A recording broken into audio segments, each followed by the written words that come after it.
1608 में गैलीलियो द्वारा टेलीस्कोप की खोज के बाद खगोल विज्ञान की 10 सबसे बड़ी खोजों में से एक मैं इनके काम को गिनूंगा।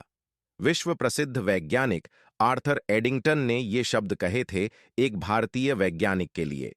अपनी मौलिक खोज के चलते उन्हें कई बार नोबेल प्राइज के लिए मनोनीत किया गया, लेकिन संसाधनों की कमी की वजह से वे अपनी खोज को किसी बड़ी वैज्ञानिक पत्रिका में प्रकाशित नहीं करा सके और नोबेल प्राइज कमिटी की उपेक्षा के शिकार हुए।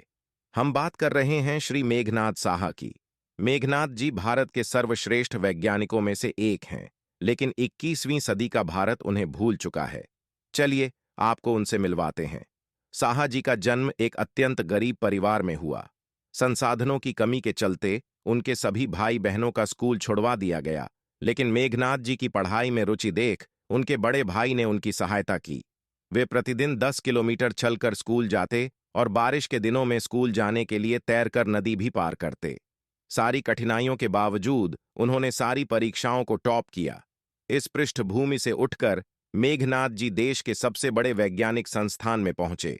उन दिनों भारत में अंग्रेजी वैज्ञानिक पत्रिकाएं आसानी से उपलब्ध नहीं होती थी।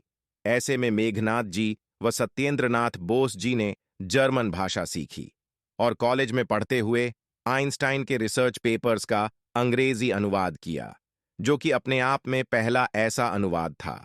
मेघनाद जी को उनके शोध के लिए देश विदेश से प्रशंसा मिल रही थी, लेकिन आम आदमी अभी भी विज्ञान और उसके महत्व से पूरी तरह अछूता था।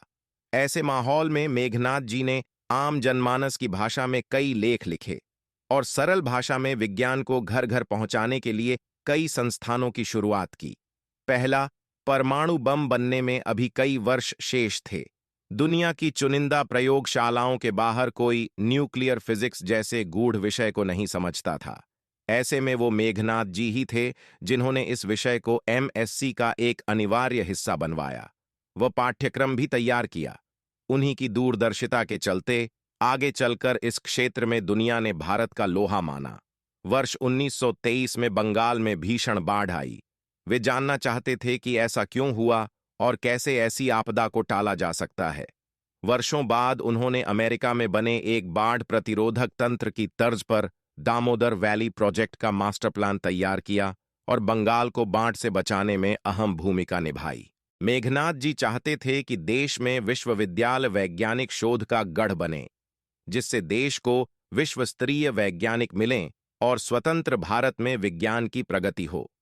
इसी दृष्टि के साथ उन्होंने देश के पहले न्यूक्लियर फिजिक्स इंस्टीट्यूट की स्थापना की और एशिया का पहला साइक्लोट्रॉन, न्यूक्लियर फिजिक्स के शोध में काम आने वाला एक दुर्लभ उपकरण, भारत में तैयार किया और दुनिया को चकित कर दिया।